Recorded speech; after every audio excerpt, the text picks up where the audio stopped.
Meus irmãos, hoje estamos aí chegando praticamente na metade dos nossos artigos congregacionais e vamos falar sobre o artigo 13, que é do autor da salvação. E o artigo 13, ele está dentro da disciplina da cristologia. Fica fácil da gente entender que área é essa? Cristologia, é o estudo de Cristo. E é exatamente isso que nós vamos ver. Hoje vai ser um artigo que ele é bem extenso. A gente vai dividir ele em algumas partes e nós vamos entender um pouco sobre quem é de fato esse autor da salvação. A gente já há 2 semanas estamos estudando sobre a salvação, a sua origem, como ela se procedeu, e hoje a gente vai falar um pouco sobre esse autor da salvação, que é Jesus. E é de suma importância que a gente consiga entender isso, porque vai nos ajudar a combater algumas seitas que já apareceram no início da história da igreja, e continuam hoje ainda tentando mudar as declarações que nós temos relacionadas à pessoa de Cristo Jesus. O que é isso, pastor? Vamos ver hoje, por isso que eu queria pedir a sua atenção para esse estudo dessa noite. Vamos ver aqui o nosso texto. Eu vou ler bem pausadamente, vocês vão acompanhando e a gente vai ter esse aprendizado hoje, se assim Deus quiser. Foi adquirida, estamos falando da salvação, certo? Então essa salvação, ela foi adquirida, porém, pelo Filho, não com ouro nem com prata, mas com seu sangue, pois tomou para si um corpo humano e alma humana, preparados pelo Espírito Santo no ventre de uma virgem, assim sendo Deus, e continuando a sê-lo, se fez homem. Nasceu da Virgem Maria, viveu entre os homens, como se conta nos evangelhos, cumpriu todos os preceitos divinos e sofreu a morte e a maldição como o substituto dos pecadores. Ressuscitou e subiu ao céu. Ali intercede pelos seus remidos e para valer-lhes tem todo o poder no céu e na terra. É nosso Senhor e Salvador Jesus Cristo, que oferece de graça a todo pecador o pleno proveito da sua obediência e sofrimentos, e o assegura a todos os que, crendo nele, aceitam-no por seu Salvador. Vamos aí para a primeira parte, vamos bem particionados para a gente conseguir entender o que é que o artigo está nos falando. Primeiro, ele fala em relação ao preço da salvação. Claro que a gente já falou um pouco sobre isso, inclusive nas nossas mensagens dominicais sobre a graça, no domingo passado mesmo nós falamos sobre essa justificação, a graça que justifica, e foi falado também um pouco sobre o preço que foi pago, e a salvação ela foi adquirida pelo Filho, por Jesus Cristo, claro, não com ouro nem com prata, mas com sangue. Geralmente quando a gente fala em valores, e o mundo está passando por um turbilhão de problemas relacionados à economia, e aí a discussão hoje, atualmente, na Câmara dos Deputados e no Senado, é sobre se vai cancelar ICMS para baixar os combustíveis, porque a crise está grande, e aí os estados não querem que baixe o ICMS, porque vai perder cerca de 80 bilhões na arrecadação dos estados. Vejam só que tudo que se fala relacionado à economia, não só no Brasil, mas mundial, fala-se em valores. E eu gosto muito quando o Dr. Calley, ele fez esse artigo 13, e ele começou dizendo que a nossa salvação, ela foi adquirida pelo Filho, mas não foi nem com ouro, nem com prata, mas foi com o seu sangue. E nós vemos na Escritura que esse sangue é mais precioso do que qualquer tipo de moeda humana. 1 Pedro, no capítulo 1, no verso 18 que nós lemos, o versículo vai dizer que nós sabemos que não foi mediante coisas corruptíveis como prata ou ouro, que nós fomos resgatados do nosso fútil procedimento que os nossos pais nos legaram, mas pelo precioso sangue como de cordeiro, sem defeito e sem mácula, o sangue de Cristo.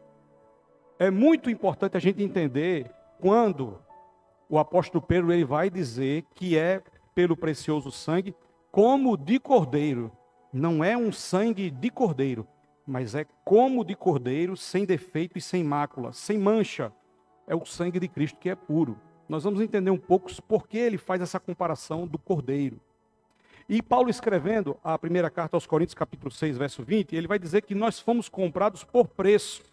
Agora, pois, glorificai a Deus no vosso corpo. Essa expressão que Paulo usa, por preço, é dizendo, nós não conseguimos quantificar na nossa moeda atual.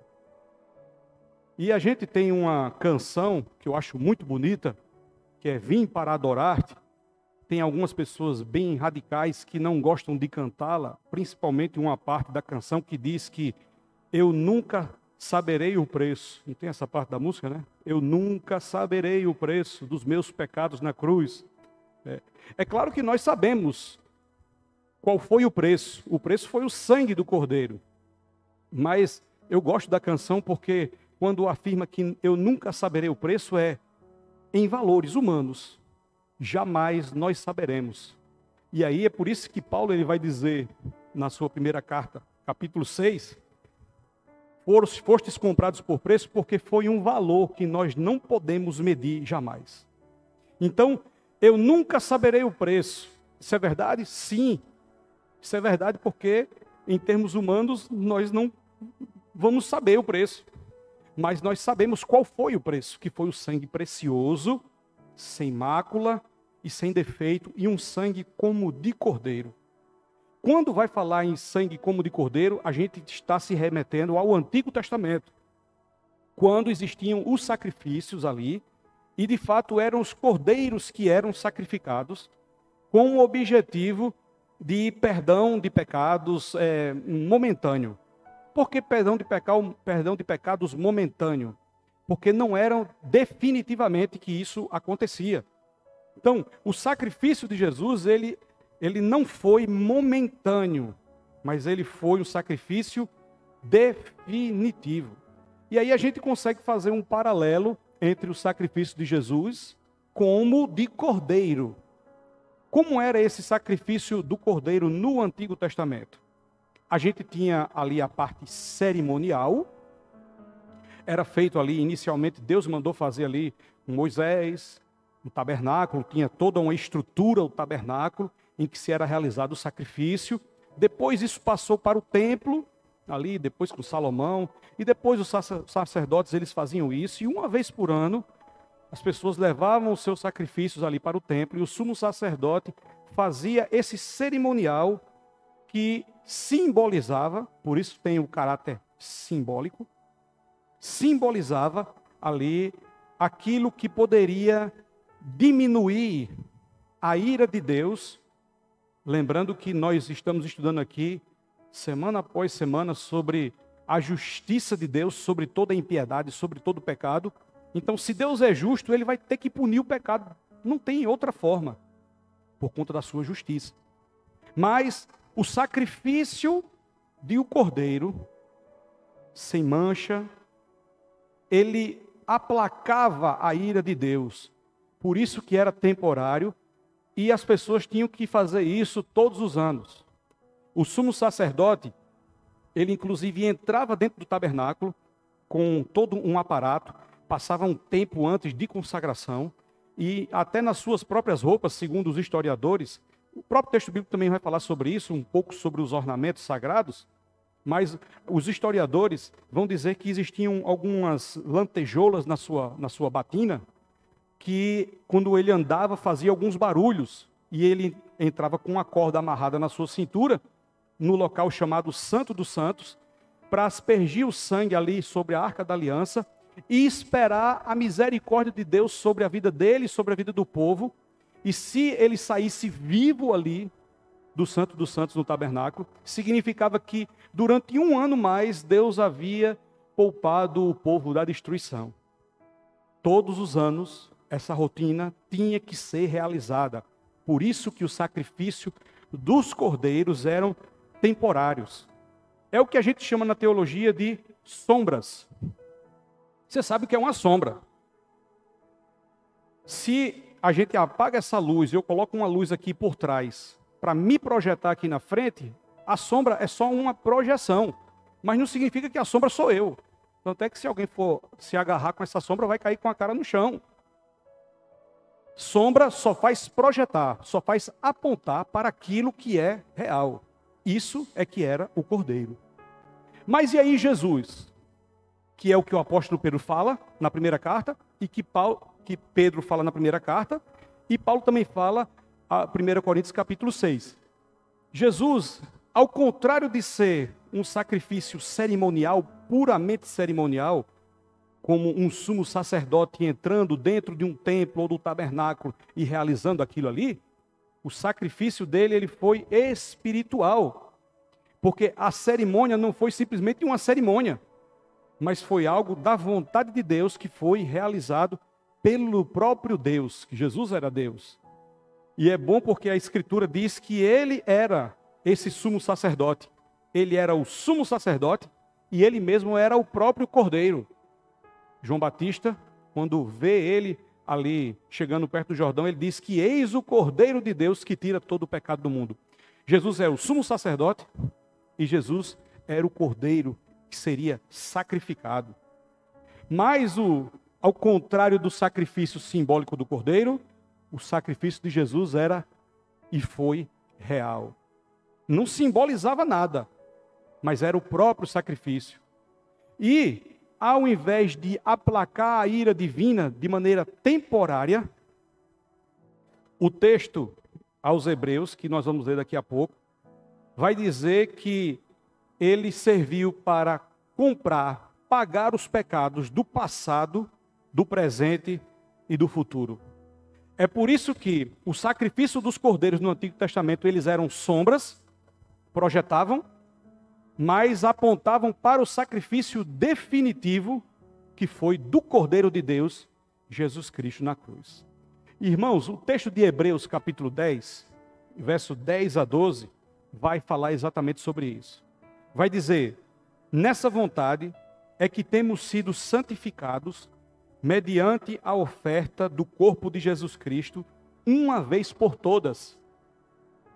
É por isso que é definitivo. Não precisa mais ser todo ano.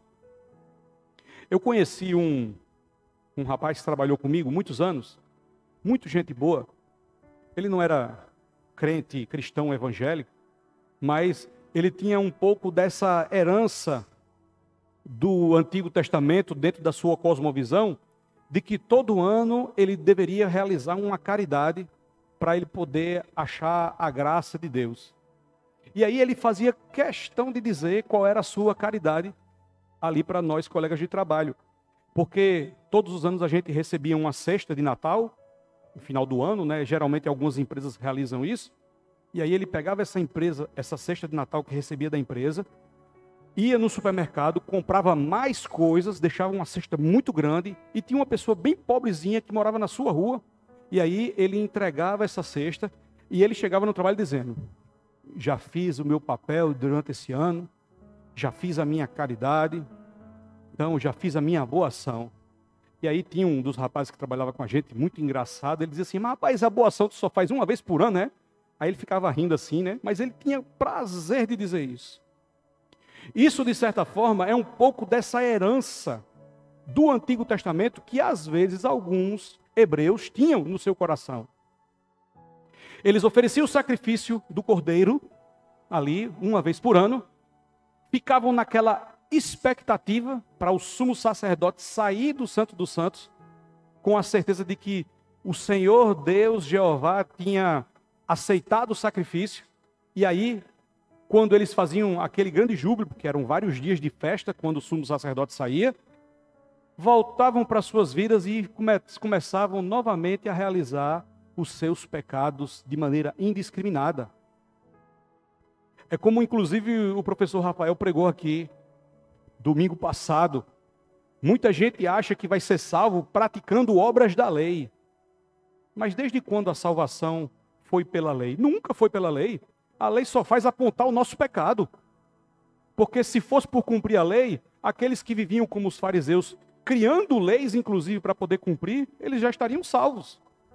Mas como a salvação não é pela obediência à lei, a lei só faz dizer que nós somos incapazes, tinha que ter um sacrifício definitivo para pagar o preço que nós não poderíamos pagar. Foi esse Cordeiro de Deus que realizou o nosso Senhor Jesus Cristo. Aí o versículo 11 de Hebreus 10 diz: ora, todo sacerdote se apresenta dia após dia a exercer o serviço sagrado e a oferecer muitas vezes os mesmos sacrifícios que nunca jamais podem remover pecados. Versículo 12. Jesus, porém, tendo oferecido para sempre um único sacrifício pelos pecados, assentou-se à destra de Deus. Que maravilha, irmãos, nós servimos a um Deus que fez tudo por nós. Ele fez tudo por nós. E é por isso que nós devemos a Ele a nossa vida por completo. Então, essa é a primeira parte do nosso artigo, falando sobre o preço da salvação. A segunda parte vai falar sobre a natureza de Cristo. E vai falar sobre esse Deus homem. O texto vai dizer: pois tomou para si um corpo humano e alma humana, preparados pelo Espírito Santo no ventre de uma virgem. Assim sendo, Deus, e continuando a sê-lo, se fez homem. Mateus, capítulo 1, verso 20, vai falar: enquanto ponderava nestas coisas, eis que lhe apareceu em sonho um anjo do Senhor, dizendo: José, filho de Davi, não temas receber Maria, tua mulher, porque o que nela foi gerado é do Espírito Santo. Veja só, a composição da natureza de Jesus. Ele foi gerado pelo Espírito Santo. Evangelho de João, capítulo 1, verso 1, texto que nós conhecemos, diz que no princípio era o Verbo, e o Verbo estava com Deus, e o Verbo era Deus. E o versículo 14 vai dizer: e o Verbo se fez carne e habitou entre nós, cheio de graça e de verdade, e vimos a sua glória, glória como do unigênito do Pai. Aqui nós temos que entender o que a própria história da igreja chamou de encarnação. O que é a encarnação?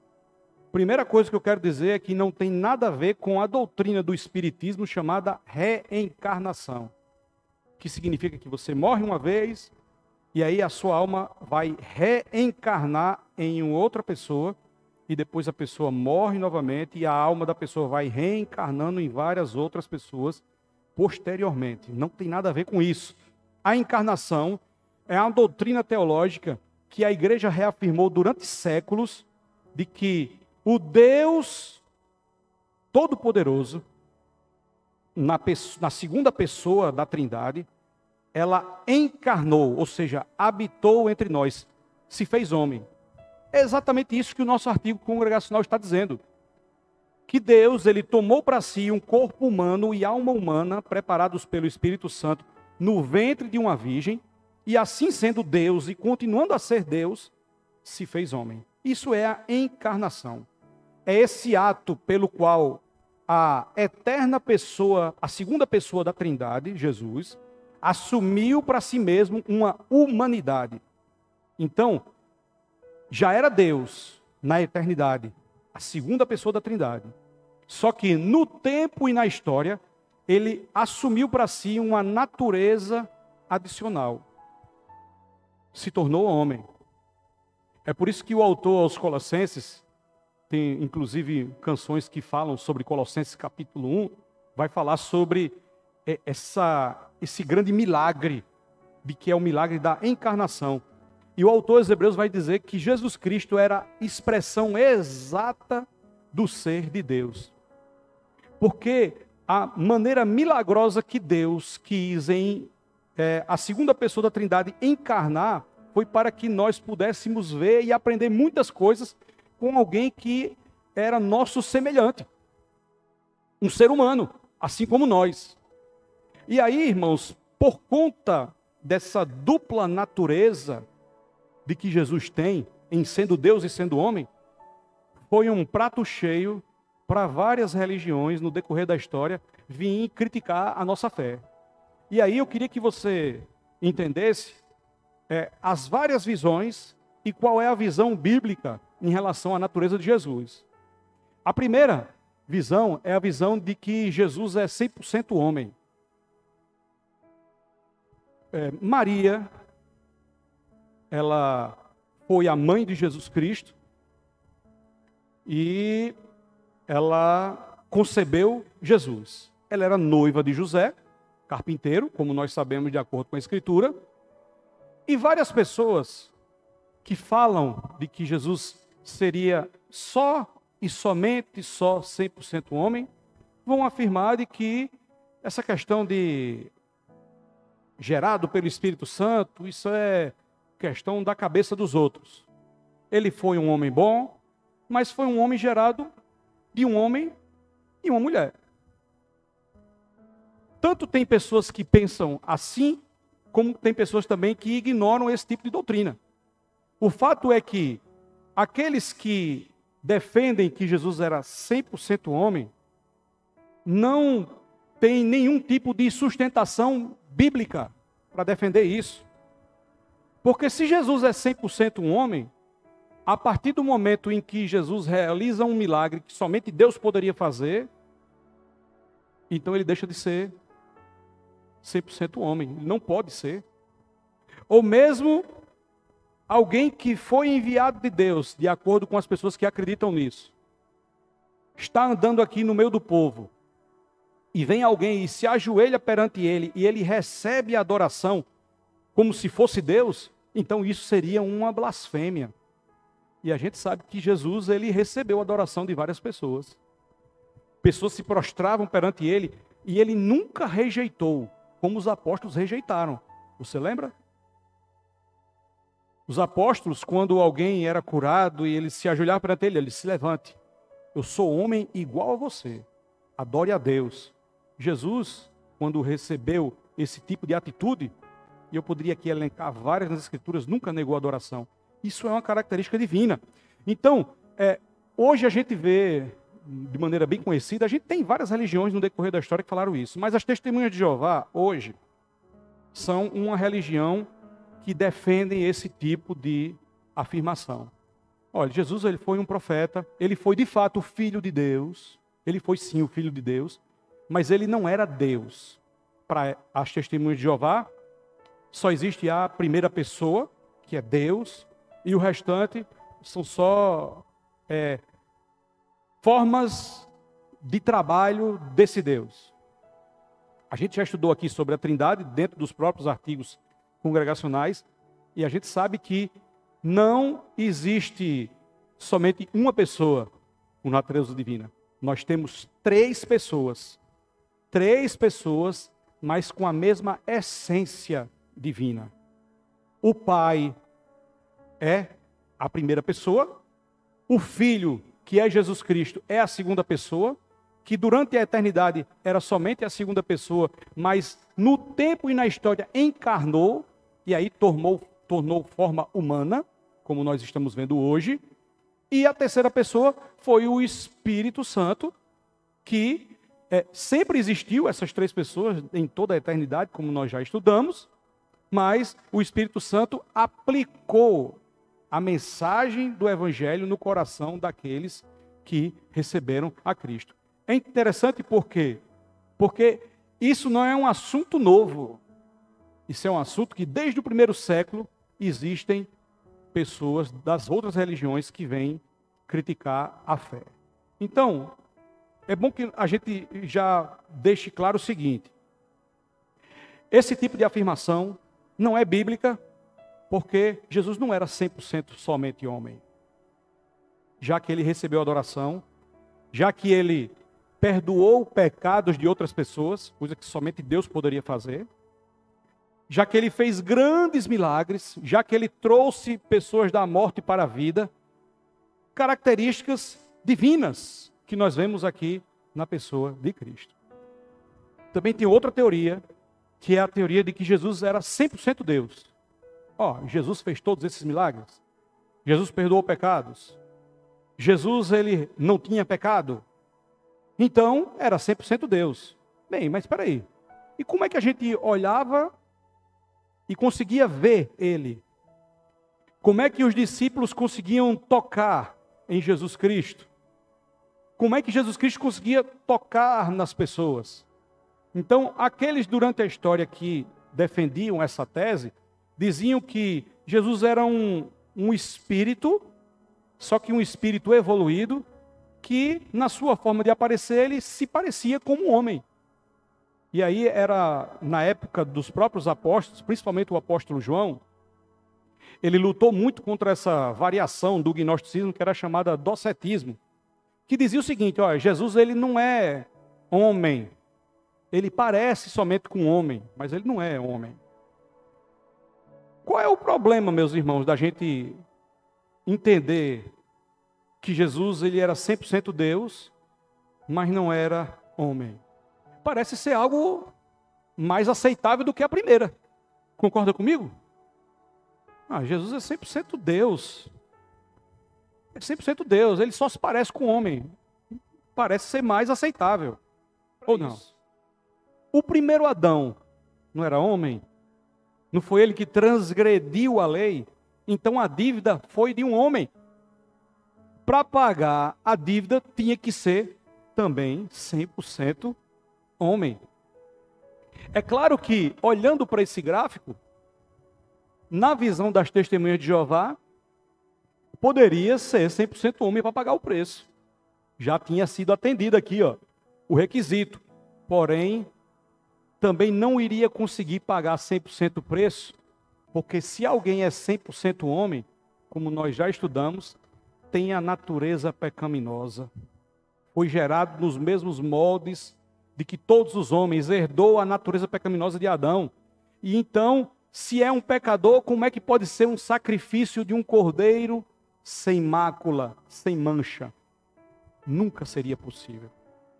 Então, nem pode ser 100% homem, nem pode ser 100% Deus somente. Certo? Vamos para a terceira teoria. Terceira teoria são aqueles que dizem que Jesus era 50% Deus e 50% homem. Qual o problema, irmãos, de dizer que Jesus é 50% Deus e 50% homem? Inclusive, eu quero já antecipar que esse entendimento é errado de muitos cristãos hoje. Muitos.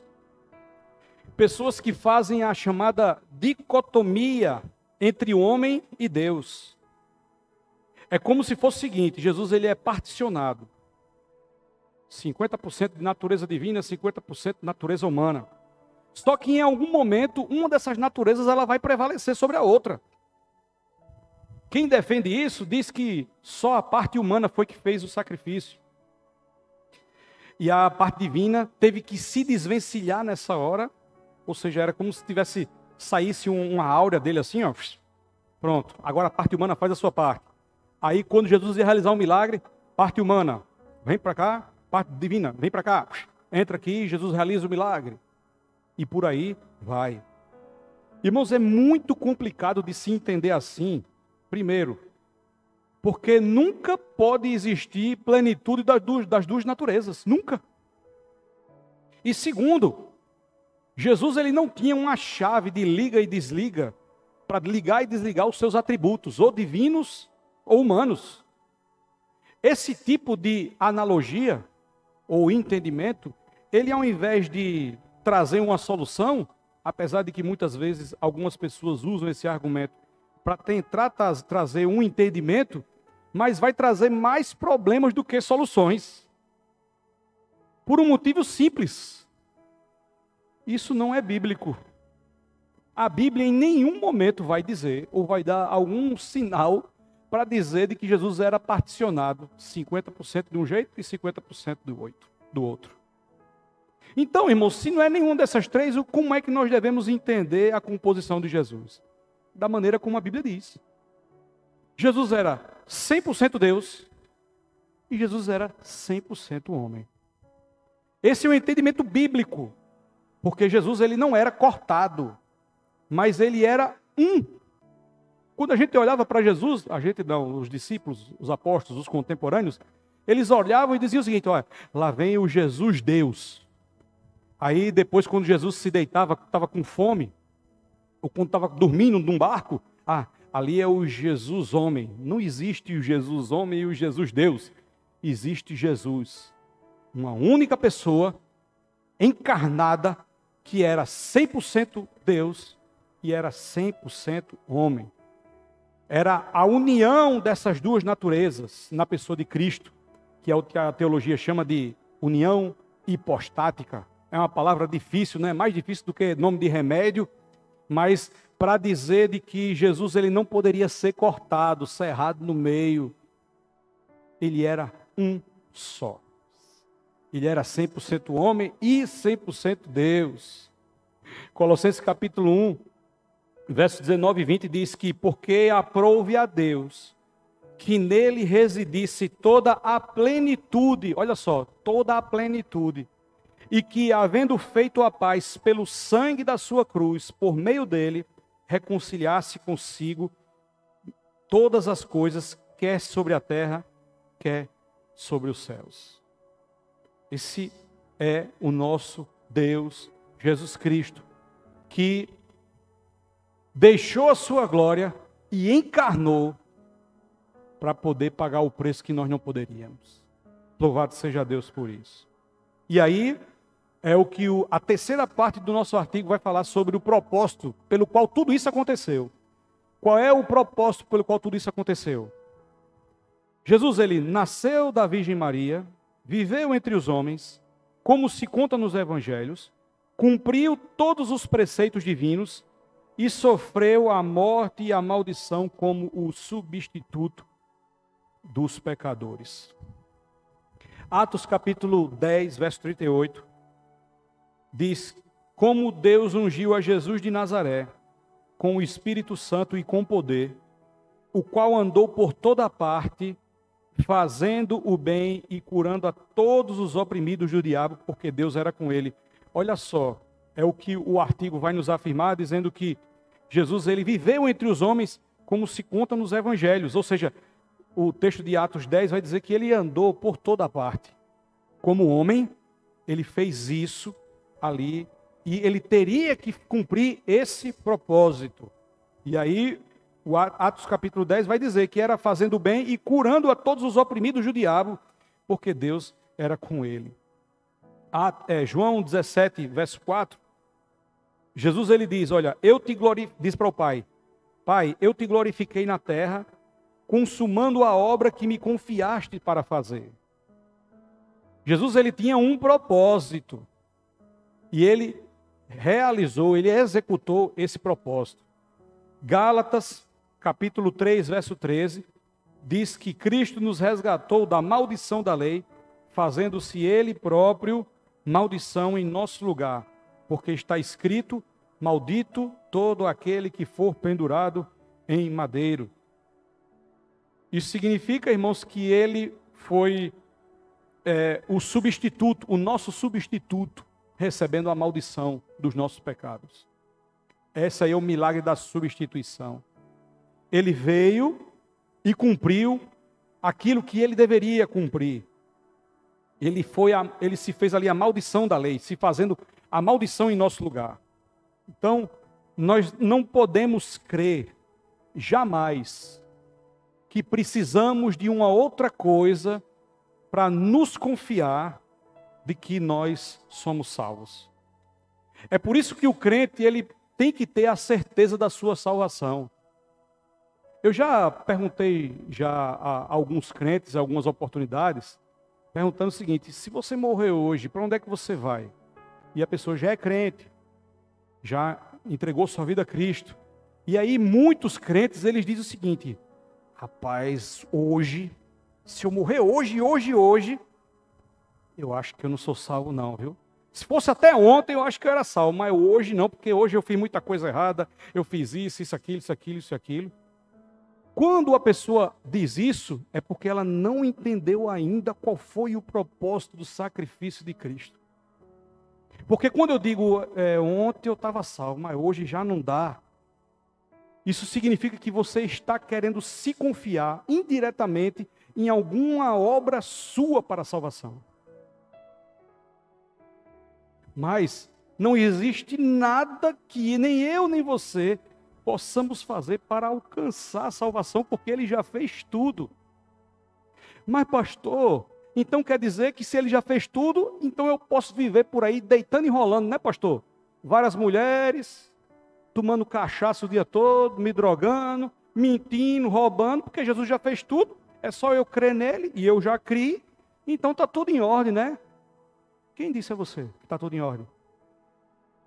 Aqueles que foram alcançados por Cristo, a Bíblia diz que eles vão viver numa vida sempre de santificação, buscando realizar as boas obras, é consequência.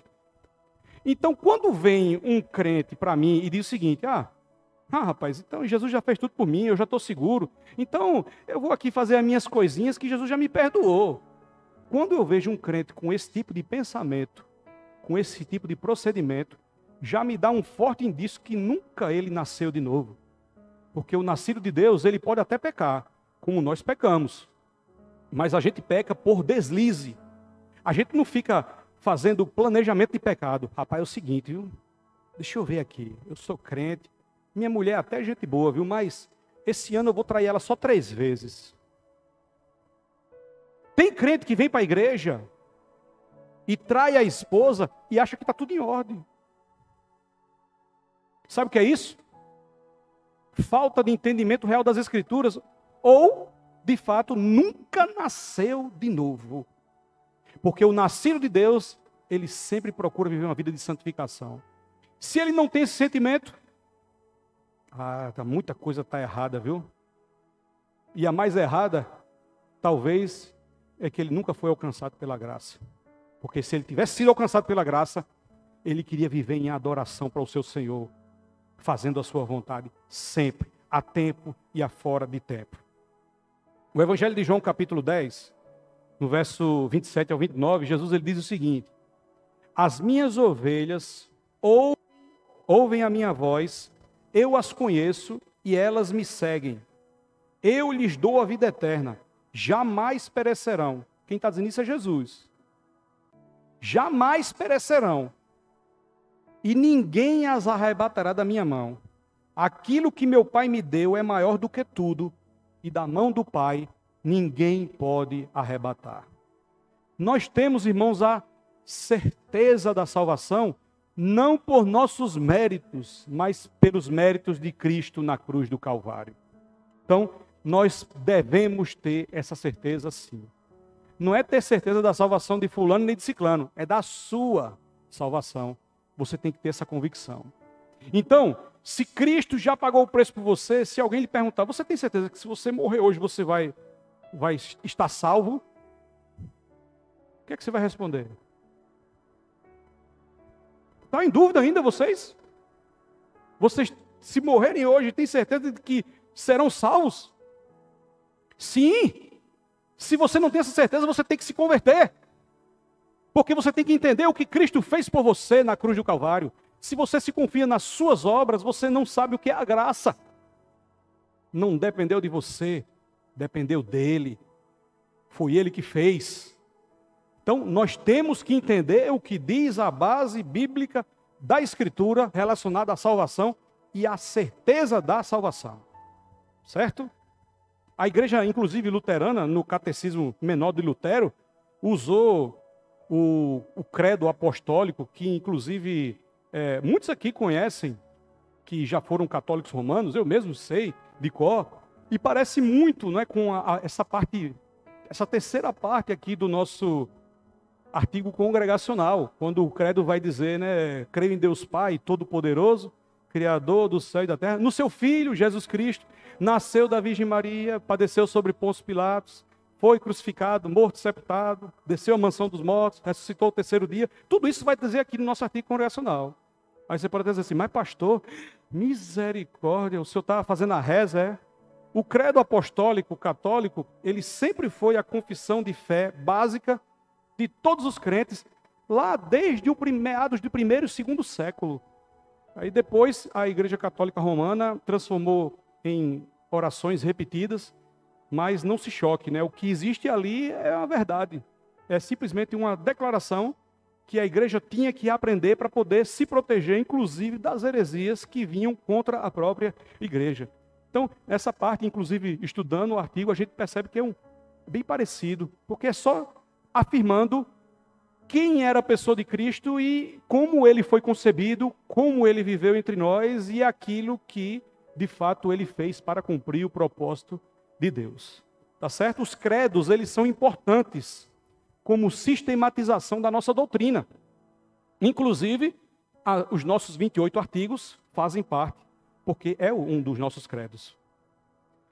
Vamos agora para o nosso penúltima parte do nosso artigo, falando sobre a exaltação. Tudo isso é relacionado a Cristo, a pessoa de Jesus. Então, Jesus, ele ressuscitou e subiu ao céu. E ali intercede pelos seus remidos, e para valer-lhes tem todo o poder no céu e na terra. Aqui vai falar sobre a ressurreição. Meus irmãos, como é difícil você falar para alguém que não crê em Deus, de que veio um homem que era próprio Deus, encarnou, sofreu, morreu, foi colocado dentro de uma tumba, e a gente diz para eles que depois de 3 dias, de maneira milagrosa, a tumba se abriu e ele ressuscitou. É muito difícil para alguém que não acredita no sobrenatural entender uma verdade dessa. Mas isso faz parte da chamada exaltação de Jesus Cristo. Mateus 28, verso 5, diz que o anjo, dirigindo-se às mulheres, disse: não temais, porque eu sei que buscais Jesus, que foi crucificado. Ele não está aqui, ressuscitou, como tinha dito. Vinde ver onde ele jazia. Aqui o relato da ressurreição. Marcos 16, 19. De fato, o Senhor Jesus, depois de lhes ter falado, foi recebido no céu e assentou-se à destra de Deus. Aqui falando da sua ascensão de Jesus Cristo, ali depois da grande comissão. Hebreus capítulo 7, verso 25. Por isso, também pode salvar totalmente os que por ele se chegam a Deus, vivendo sempre para interceder por eles. Olha o que Jesus faz. Ele foi exaltado e ele faz isso por nós. E é por isso que nós devemos crer que ele tem toda a autoridade para fazer isso. Como ele disse em Mateus 28, verso 18. Jesus, aproximando-se, falou-lhes: toda a autoridade me foi dada no céu e na terra. Jesus, irmãos, ele alcançou o ápice após essa aparente derrota. Porque você sabe que, apesar de que nós temos vários mártires na história da humanidade, várias pessoas morreram por algumas causas. Não só causas religiosas, mas causas humanitárias. Nós temos vários paraibanos que morreram nas ligas camponesas, que lutaram por direitos sociais, direitos do povo e morreram. São mártires. Mas quando a gente fala de um mártir que foi morto e que várias pessoas viram ele morto, e depois a gente diz que essa pessoa viveu novamente, aí pode causar uma série de questionamentos. Né? Mas Jesus, ele alcançou esse ápice, mesmo depois de uma aparente derrota. A ressurreição de Jesus foi algo sobrenatural. E se é algo sobrenatural, é claro que a gente tem que crer. É uma matéria de fé. Mas diversas evidências históricas, inclusive, foram já consideradas e comprovadas, dignas, inclusive, de serem consideradas como uma prova em vários tribunais no mundo hoje. E aí, nisso, eu tenho uma indicação para os irmãos, se você tiver a oportunidade de assistir, se você já assistiu, ótimo, mas se você não teve a oportunidade, assista um filme chamado Deus Não Está Morto. Tem o filme 1, tem o 2 e estava aí saindo o 3. Já saiu o 3, né? Deus Não Está Morto, o filme número 2, tem uma das cenas que fala sobre inclusive um especialista jurídico, reforçando a ideia dessa ressurreição, da comprovação da ressurreição através de testemunhas oculares. Então, mesmo, irmãos, com aparentes diferenças entre os evangelhos que nós temos no Novo Testamento, a ressurreição ela sempre pode ser reforçada pelas testemunhas. Jesus ele alcançou o mais alto nível, depois de praticamente chegar no mais baixo nível, humanamente humano, chamada a morte. Então, se você tem dúvidas, como eu já tive algumas dúvidas humanas em relação à ressurreição, ou em relação à veracidade da Bíblia, lembre-se de que é claro que é questão de fé, nós temos que crer, mas não é uma fé cega, como vários ateus, universitários, filósofos e estudiosos vão dizer que nós somos uns crentes alienados. Não, nós não somos crentes alienados. Nós temos uma base para crer de maneira racional, inclusive de que Jesus Cristo ressuscitou, com várias evidências históricas. E a última parte do nosso artigo vai falar sobre o proveito da obra de Cristo. Vai falar sobre... É nosso Senhor e Salvador Jesus Cristo que oferece de graça a todo pecador o pleno proveito da sua obediência e sofrimentos e o assegura a todos os que, crendo nele, aceitam-no por seu Salvador. Atos 5, versículo 31 diz: Deus, porém, com a sua destra, o exaltou a príncipe e salvador, a fim de conceder a Israel o arrependimento e a remissão de pecados. 1 João 5,12 diz: aquele que tem o Filho tem a vida. Aquele que não tem o Filho de Deus não tem a vida.